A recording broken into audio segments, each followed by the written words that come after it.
Salut les amis, j'espère que vous allez bien. Aujourd'hui c'est parti pour la deuxième partie de ma FAQ à l'occasion des 1000 abonnés pour mieux me connaître. Merci encore d'avoir été si nombreux à me poser des questions sur Instagram et surtout merci déjà pour avoir regardé la première partie et pour tous vos retours positifs sur cette première partie. Du coup, pour la deuxième et dernière partie, c'est parti.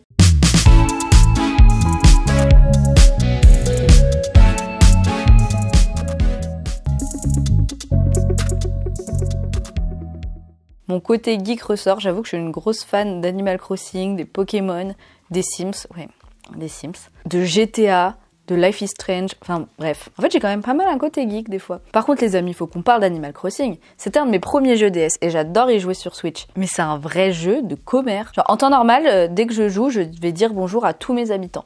La dernière fois, j'avais pas trop le temps, du coup je suis juste passée en coup de vent et j'ai pas dit bonjour à tout le monde. Et bah t'en as, après, qui sont venus me dire « Ah ouais, t'es passé dans le village, tu courais partout, mais t'es pas venu me dire bonjour, bon, je me suis dit que t'étais occupé, donc j'ai pas voulu te déranger. Oh, hey, t'es un pingouin fictif. T'as pas à me dire si je dois te dire bonjour ou pas, non mais oh. » Non, en vrai, ça m'a fait de la peine, du coup, je me sentais trop mal après. Bref, profitons de ce moment geek pour parler de mes réseaux sociaux. La vidéo dont je suis la plus fière. Alors je sais pas s'il y en a vraiment une dont je suis plus fière que les autres, mais je veux dire un truc symbolique parce qu'une de mes premières vidéos c'était une vidéo sur les castings Disney pour décrire et donner des conseils aux gens qui voulaient postuler à Disney. Et je suis pas du tout fière de sa réalisation ni de la façon dont je parle, enfin clairement maintenant j'ai un peu pris de la maturité sur la façon de gérer les réseaux etc. Donc si c'était à refaire je la referais pas du tout comme ça, mais j'en suis fière quand même parce que je sais qu'elle a aidé beaucoup de gens et ça franchement ça me touche. Et c'est clairement une des raisons pour laquelle j'aime être sur les réseaux sociaux, c'est pour pouvoir aider les gens. Donc, voilà, je vais dire celle-là. Est-ce que tu as prévu des vidéos sur le parc en mode vlog? Alors j'aimerais bien faire des vlogs sur le parc. Le problème c'est que j'ai déjà essayé d'en faire. Je suis pas du tout à l'aise quand je fais des vlogs. Alors là, c'est un peu différent parce que je suis dans ma chambre, je suis dans un environnement cocooning, on va dire, il y a personne qui me regarde, qui m'écoute. Et je sais pas, quand je fais des vlogs, je perds tous mes mots, je raconte n'importe quoi ou je raconte pas du tout ce que j'avais envie de dire. Là, je m'entraîne parce que j'ai préparé aucune réponse, ça vient sur le coup. Donc je pense que je vais continuer à m'entraîner et quand j'arriverai peut-être à faire quelque chose de qualité, et je vous sortirai des vlogs. Après, faut voir quel genre de vlog vous intéresserait. Parce que je pense qu'il faut un thème quand même pour des vlogs. Mais j'essaierai. À quand une vidéo, tu rencontres un de tes admirateurs tristes sur le parc Disneyland de Paris? Alors en toute honnêteté, je pense pas avoir d'admirateur, admiratrice. Je suis personne, vraiment, je suis une caste de Disneyland de Paris, c'est tout et... Ouais, non, je suis personne, ça me gêne. Du coup, je pense pas en avoir. Donc faire une vidéo de quelqu'un que je rencontre... Je me sens pas assez légitime pour ça, c'est sûr. Genre, je suis pas une star, quoi. Après, j'ai déjà rencontré beaucoup de gens qui m'ont connue sur les réseaux sociaux. Et notamment, par exemple, le 12 avril, j'ai passé l'après-midi avec plein de gens qui, pour la plupart, m'ont connue grâce au réseau, qui font partie de mon Discord, parce que c'est plus simple de s'organiser des trucs via Discord. Et c'était super cool, mais je les considère pas comme des abonnés, je les considère maintenant comme... des amis pour certains, des personnes avec qui je peux passer des bons moments, et voilà. Aimerais-tu obtenir ton premier trophée YouTube? Alors, j'ai regardé, le premier trophée YouTube, c'est à 100 000 abonnés. C'est un truc de ouf, ça je sais que je les atteindrai jamais. Ou alors il faudrait que je me diversifie, genre que je fasse pas que des vidéos Disney. En même temps, les gens qui me suivent pour Disney, donc si je me diversifie, je suis pas sûre que ça marche vraiment. Donc je pense pas que j'aurai un jour un trophée, même si ce serait vraiment stylé. As-tu déjà eu des demandes d'autographes par des fans lors de ton travail? Encore une fois, le mot fan, je sais pas, je pense pas qu'il y ait des gens fans de moi. Ce serait trop mignon, mais ça m'étonnerait. Et des autographes, non, j'ai jamais signé d'autographe. J'ai pris plein de photos, mais pas d'autographe. Ton YouTube et ton Insta marchent très bien. Aurais-tu imaginé un tel succès en un an et demi? Non, jamais, vraiment. Tous les jours, ça me surprend d'ailleurs. Enfin, 1000 abonnés en un an, j'aurais jamais cru ça. Surtout qu'on est beaucoup à faire des vidéos YouTube sur le thème de Disney, donc... pourquoi moi? Ce qui me surprend le plus du coup, c'est que là je suis en train de tourner une vidéo pour les 1000 abonnés et on m'a fait remarquer il y a pas très longtemps qu'on est déjà 1600. Donc 1600 dans 400 on est 2000 quoi. Déjà 1000 je réalisais pas, alors 2000. De base je le faisais absolument pas pour percer entre guillemets ou quoi, hein. Je le faisais pour m'amuser, je le faisais pour aider si des personnes... passer par là. Et au final, c'est vrai que c'est en train de prendre une un peu plus grande proportion. En tout cas, ça me fait toujours plaisir de faire ce que je fais, donc merci d'être là. Qu'est-ce que ça te fait d'avoir 1000 abonnés? Et encore une fois, je crois que je ne réalise pas. En fait, 1000, c'est un chiffre sur les réseaux.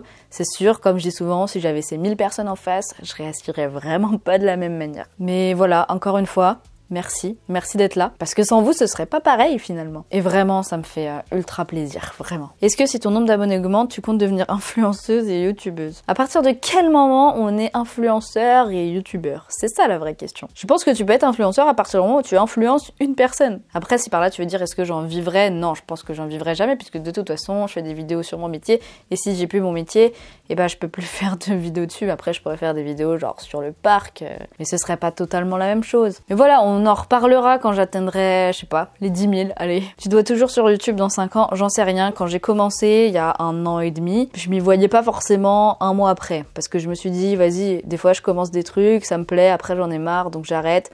Mais là, je m'étais dit, vas-y, j'essaye de faire une vidéo toutes les semaines. Et franchement, à part quelques semaines qui ont sauté, pendant 1 an et demi, j'ai sorti une vidéo toutes les semaines. Donc même si je m'y vois pas là dans 5 ans, et bah c'est fort possible que j'y sois encore quand même dans 5 ans, donc j'en sais rien. À part si j'ai pris ma retraite des réseaux sociaux. T'as des projets d'avenir dans ta vie hors YouTube? Yes, on va voir ça tout de suite.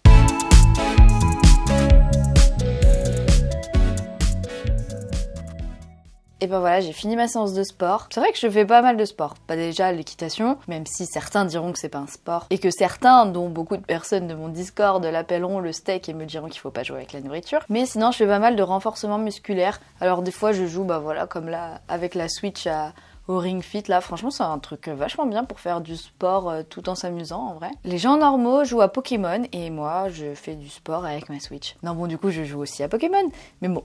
Sinon, j'ai un autre programme que j'avais trouvé sur Internet, donc en fait, j'alterne les deux, donc ça me fait une séance d'1 heure à peu près, du lundi au vendredi. Et le week-end, bah, je le consacre au boulot. Voilà. Donc du coup, on va parler de mon parcours et de mes projets professionnels. Pour vous faire un résumé en gros de toutes les questions, c'est qu'est-ce que j'ai fait comme études, quel a été donc mon parcours professionnel et quelles sont mes ambitions futures. Est-ce qu'il y a d'autres métiers que je voudrais découvrir à DLP? Est-ce que je voudrais évoluer à DLP? Est-ce que je suis toujours épanouie dans mon travail à Disneyland Paris? Et voilà, quels sont mes projets futurs. Donc moi j'ai eu mon bac en 2016, un bac S, et à la suite de ça, j'ai intégré sur concours une école d'infirmière. J'ai très vite su que ce serait pas le truc que je veux faire toute ma vie. Parce que quand j'ai choisi ce métier, bah, j'ai voulu le faire pour soigner les gens dans la dignité, pour les aider, pour les accompagner. Et au final, je me suis rendu compte que l'hôpital d'aujourd'hui, c'était pas du tout ça, qu'on travaillait dans des conditions qui étaient quand même assez catastrophiques, avec des moyens catastrophique. Enfin, je pourrais en faire une vidéo énorme de cette expérience. Et du coup, j'ai vu que je ne pourrais pas être heureuse toute ma vie en faisant ça. Mais j'ai quand même choisi de finir mes études. J'ai exercé quelques mois après. Et c'est là que je me suis dit, qu'est-ce que je veux faire de ma vie? Et que du coup, j'ai fini à Disney, comme je vous en parlais un peu dans la vidéo, la première partie. Donc Disney, c'était vraiment la période pendant laquelle je me suis dit, vas-y, je fais totalement autre chose pour essayer de voir ce que j'ai vraiment envie de faire. Au final, bah, pendant ce contrat, on avait eu du coup des offres en avant-première pour voir si on voulait faire la grande saison de l'année d'après. J'ai oublié de postuler. Ou peut-être que mon inconscient a oublié de postuler, j'en sais rien. Mais après la fin des postulations, un membre de mon management était venu me voir pour me demander si j'étais intéressée pour avoir un contrat plus long. Et j'avais dit, bah, why not? Et le lendemain, bah, j'ai reçu un contrat de 8 mois dans ma boîte mail, sans avoir postulé. Voilà.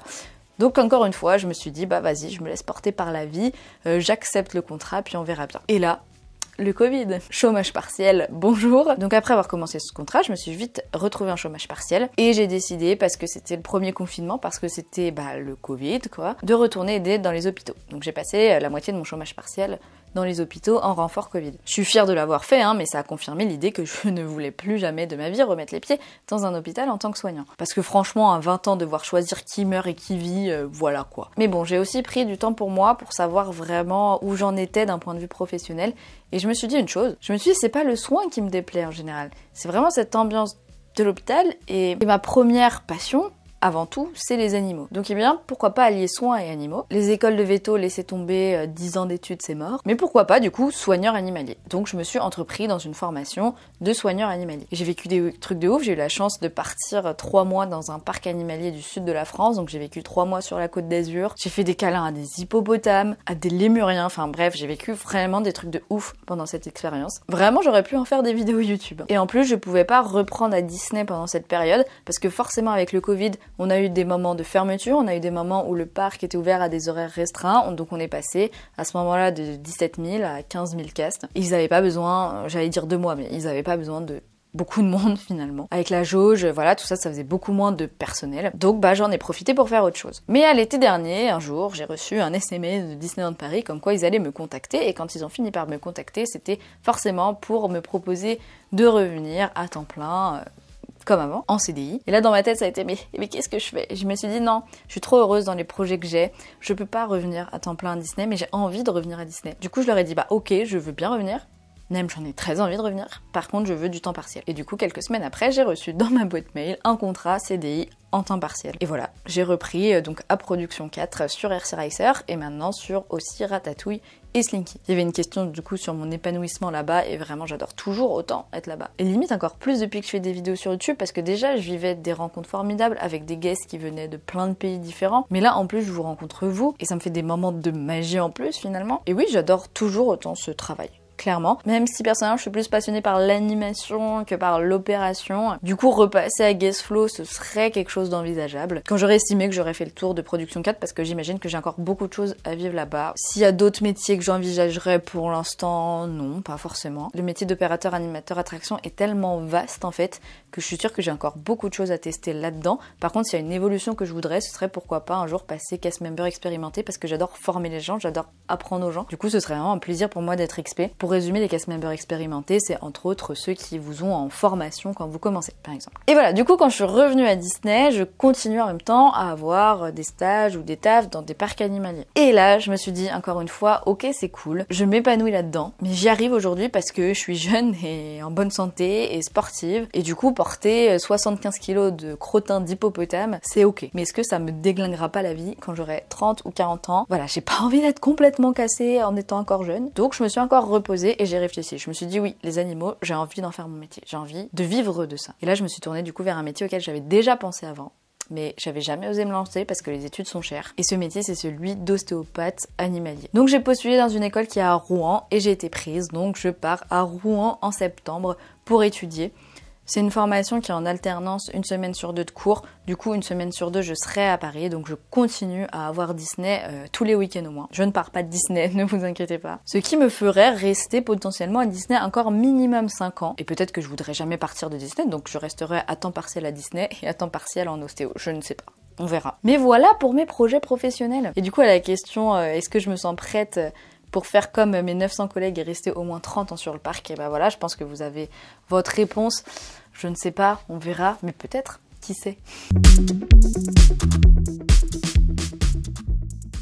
Je me suis découvert une nouvelle passion pour le coloriage. J'adorerais dessiner, mais je suis absolument nulle en dessin. Ça sert à rien de me rassurer là-dessus, en mode tout le monde sait dessiner. Non. Tout le monde, sauf moi, vraiment. Du coup, j'ai découvert ce nouveau truc de coloriage avec des chiffres, et ça, c'est trop bien. Quelle est ton attraction favorite? Eh bien, sans surprise, BTM. Je sais que je suis une poule mouillée sur plein de trucs, mais franchement, BTM, c'est trop bien. Je ne crie jamais, j'ai jamais peur. Bon, ok, mais c'est trop bien quand même. Ton podium concernant les films ou dessins animés Disney préférés, ou quel est mon film Disney et Pixar, Marvel préféré? On va faire le podium pour les 3 du coup. Pour ce qui est Disney, je vais être un cliché, mais je veux dire le Roi Lion. Mais en même temps, je peux pas mentir, je peux pas dire ouais, le Roi Lion c'est surcoté alors que c'est trop bien, genre il est incroyable, il est trop beau ce film. Du côté des princesses, allez, je dirais Mulan, une femme forte comme on les aime. Et le dernier pour le symbole, je veux dire Peter Pan, parce que c'est certainement des films que j'ai vus le plus quand j'étais gosse. Du côté Pixar, Nemo. Ouais, Nemo ça me semble une évidence. Peut-être parce que des fois on m'appelle Nemo, parce que soi-disant je suis un clown et que mon signe astrologique c'est poisson. Donc je suis un poisson clown. Toy Story, les Toy Story sont incroyables. Des fois en plus je me dis trop que ça peut être vrai, donc je me dis mais vas-y mon doudou et tout, qu'est-ce qu'il fait quand je suis pas là? Il doit faire des dingueries là. Peut-être pour ça que je perds tout le temps mes affaires, ou peut-être parce que je les range pas aussi. Je suis en train de me demander mais qu'est-ce qu'il y a d'autre comme Pixar? Du coup je me refais toutes les attractions des studios dans la tête. Ouais, mais Ratatouille, je dirais pas que c'est un de mes préférés. Waouh, le premier Cars était cool, mais je sais pas si je le mettrais dans mes préférés. Ah, je sais pas. Franchement, le troisième, je sais pas. Et les Marvel, alors là, je suis incapable de faire un classement puisque j'en ai vu quasiment aucun. J'ai dû voir Captain America et les Thor. Mais voilà, j'en ai pas vu du tout assez pour faire un classement. Je sais, la honte. Ça tombe bien, on a des formations Marvel en ce moment à faire avant l'ouverture du campus. Donc, je vais devoir m'y mettre. je vous présente mon ukulélé. Je vais pas vous faire de la musique parce que j'ai pas de micro de musique, ça risque d'être catastrophique, voilà. Quoi de mieux que de la musique pour se détendre et parler des actus Disney? Comment as-tu réagi quand DLP a annoncé la fermeture du parc en 2020? C'était un peu la surprise, enfin surprise oui non, je me souviens très bien, c'était un vendredi. Apparemment on avait eu une dérogation pour pouvoir rester ouvert ce jour-là. Et en plus le week-end qui s'annonçait était un week-end dit de block-out, donc vous savez quand le parc est annoncé complet. Donc on s'apprêtait à recevoir énormément de monde. Et je me souviens très bien en discuter avec ma collègue et dire ouais les infos, ils commencent à parler de confinement, les autres pays ils se confinent, il y a plein de gens qui meurent, enfin ça a l'air d'être la catastrophe et nous on va passer le week-end avec des gens qui viennent du monde entier, dont d'Italie alors que c'était la catastrophe en Italie à ce moment-là et on fait rien. Mais tu pars le lendemain, je crois que je commençais vers midi, donc en fait quand je me suis levée, mes collègues m'ont envoyé des messages en mode on travaille pas aujourd'hui, enfin on est là parce qu'on était là à l'ouverture, mais ils étaient envoyés vers la gare du coup pour dire aux gens que le parc n'ouvrirait pas aujourd'hui et n'ouvrirait plus indéfiniment. Et du coup, j'ai appelé mon management, ils m'ont dit ouais, ça sert à rien de venir aujourd'hui. Donc ça a été le début de cette longue période de fermeture, de cette longue période forte en rebondissement. Mais je crois qu'à ce moment-là, je me rendais pas trop compte de l'ampleur que ça prenait, de l'ampleur que ça allait prendre, parce que à ce moment-là, on connaissait pas des gens qui avaient le Covid ou qui avaient eu le Covid. Maintenant, on l'a tous eu ou on connaît tous quelqu'un qui l'a eu, c'est clair et net. Mais à ce moment-là, on savait pas en fait. Et surtout, on savait pas quand on allait rouvrir. Donc voilà, je me disais ça va durer.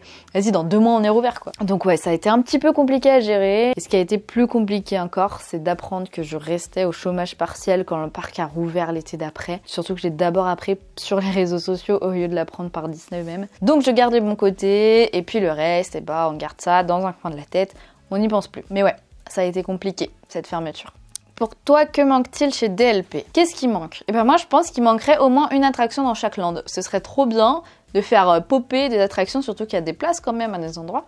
Ce serait trop bien de rajouter au moins une attraction par land. À part peut-être à Fantasyland qui est quand même bien riche en attractions. Après, niveau spectacle, on est pas mal. Mais ouais, il manque peut-être quelques attractions. Genre, j'aimerais trop avoir le Slinky des États-Unis ou l'attraction Tron. Trop bien. En plus, la Tron, je la vois trop à Discoveryland. En vrai, elle irait trop bien vers l'endroit où il y avait l'ancien Pizza Planet. Là. Que penses-tu des 30 ans de DLP? Tu penses quoi des 30 ans? Eh bien, qu'est-ce que je pense des 30 ans? Bah, c'est pas les 25 ans, c'est clair et net. Mais avec les moyens qu'on avait pour les 30 ans et la période de laquelle on sort, bah, moi, je dis que ça fait du bien. Ça fait du bien. Le show des 30 ans est quand même top. On voit des personnages qu'on ne voit pas souvent. Toutes les décorations, là, les statues qu'il y a autour du hub, c'est ultra féerique. Delight. Mais Delight, j'ai vu plein de gens critiquer Delight. Je suis désolée, mais la nouvelle version de Delight, moi, à chaque fois que je la vois, t'as toujours le waouh, t'as toujours les gens qui sont en mode waouh, et du coup, ça prouve que c'est réussi. La d'honneur, comme je vous en parlais dans une autre vidéo, je me suis éclatée, c'était incroyable. Donc oui, c'est pas les 25 ans, mais l'ambiance de fête, par contre, elle est là et c'est cool. Que penses-tu du financement de la loi Don't Say Gay en Floride par la Walt Disney Company? Alors ça, c'est un sujet très intéressant et un sujet un peu complexe. Donc pour ceux qui savent pas, en Floride, il y a une loi qui est passée, surnommée Don't Say Gay, qui empêche de parler de toute la communauté LGBT aux enfants à l'école. Qu'on soit bien clair, je suis absolument contre cette loi. Je pense que l'école est un lieu où au contraire on peut se sentir en sécurité et si des enfants ont des questions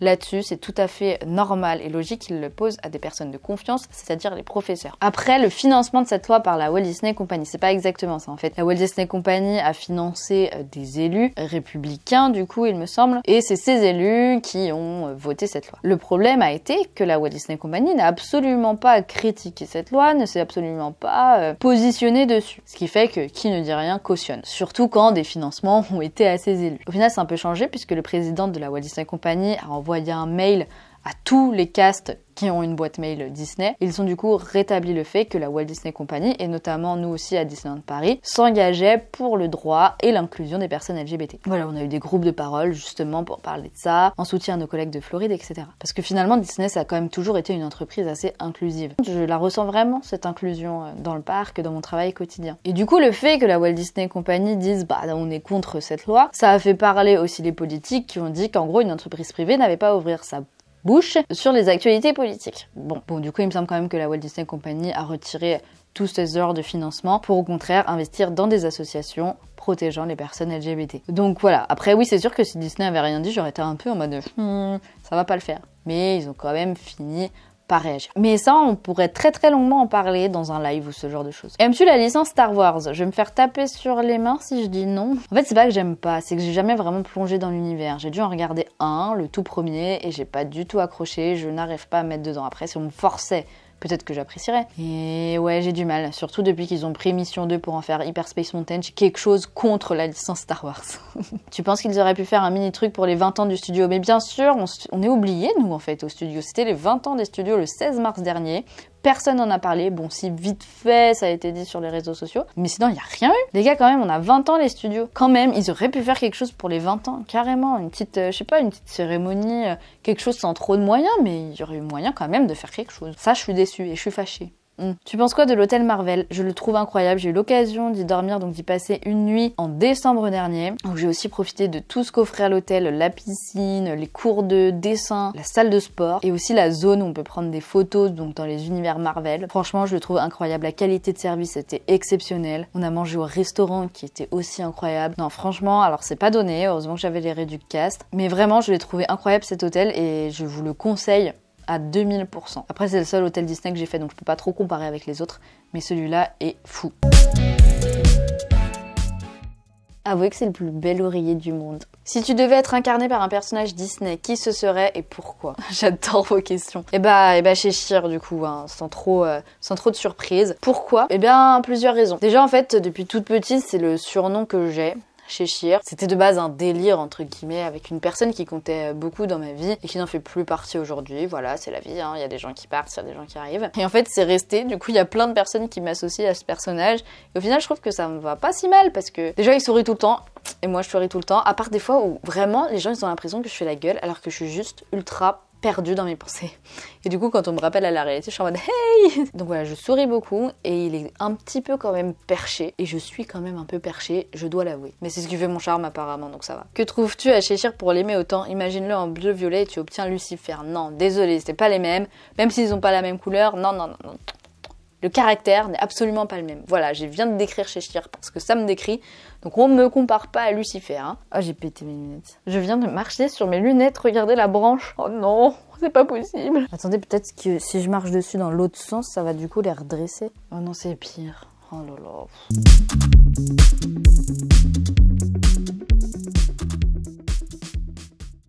Donc voilà, dernière partie de cette vidéo. Donc je vous présente comment je finis quasiment toutes mes journées. Avant d'aller dormir, je lis. Genre je coupe tout et juste je lis. Désolée pour mes lunettes de travers. Non mais c'est une catastrophe. Oh là là. Parce que la lecture, c'est ce qui me permet de partir dans un autre monde et de me détendre et d'imaginer des choses, laisser parler l'imagination. Et voilà, donc je n'imagine pas ma vie sans bouquin. Donc on passe à vos remerciements. Et pour cette dernière partie de vidéo, du coup, je voulais porter une attention particulière à tous les messages de remerciements que vous m'avez envoyés au lieu de me poser des questions. Parce que bah ça me touche. Juste dire merci, mon fils quitte le Canada pour travailler à DLP fin avril et tes vidéos rassurent mon cœur de maman. C'est trop mignon, vraiment, et bravo déjà à ton fils d'avoir été embauché à Disney et d'avoir le courage de quitter le Canada pour venir en France vivre son rêve. Sache qu'on prendra bien soin de lui ici. C'est promis, j'en fais une affaire personnelle. Et juste bravo à toi et j'espère que tu iras loin, petite Playmobil des Walt Disney Studios. Et bien merci mon petit. Voilà, cette personne est aussi quelqu'un que j'ai rencontré grâce au réseau, qui fait partie de mon Discord, qui est devenu administrateur de mon Discord. Merci pour ton aide, merci pour tout, merci pour ton soutien. Et à bientôt j'espère. Pas de questions, c'est top ce que tu fais. Merci. Merci. Je t'envoie tout le bonheur et la force que tu transmets à l'infini, tu le mérites. Merci, ça me touche, je te fais des gros bisous. Et toi, encore bravo pour ton embauche, parce que je sais à quel point t'as galéré. Et tu le mérites. Et j'espère que du coup, tu kiffes toujours autant. Là, depuis le début, merci, c'est fou. Je me demande combien il y a de personnes qui sont là depuis le début. Et qui sont encore là. Juste, je suis fière de toi. Eh bien, on va finir avec ça. Merci. Merci vraiment pour tous vos mots. Ça me touche au plus profond de mon petit cœur. Et moi, surtout, je suis fière de vous. Fière de vous avoir. On va se quitter là-dessus, c'est la fin de cette deuxième partie de la FAQ, j'espère qu'elle vous a plu. Si c'est le cas, comme d'habitude, n'hésitez pas à laisser un petit pouce, un petit commentaire, à vous abonner, à activer la cloche. Je vous fais des gros bisous, cœur sur vous. Et surtout, n'oubliez pas, ne laissez jamais personne vous faire croire que vos rêves sont trop grands. Et à bientôt pour une nouvelle vidéo.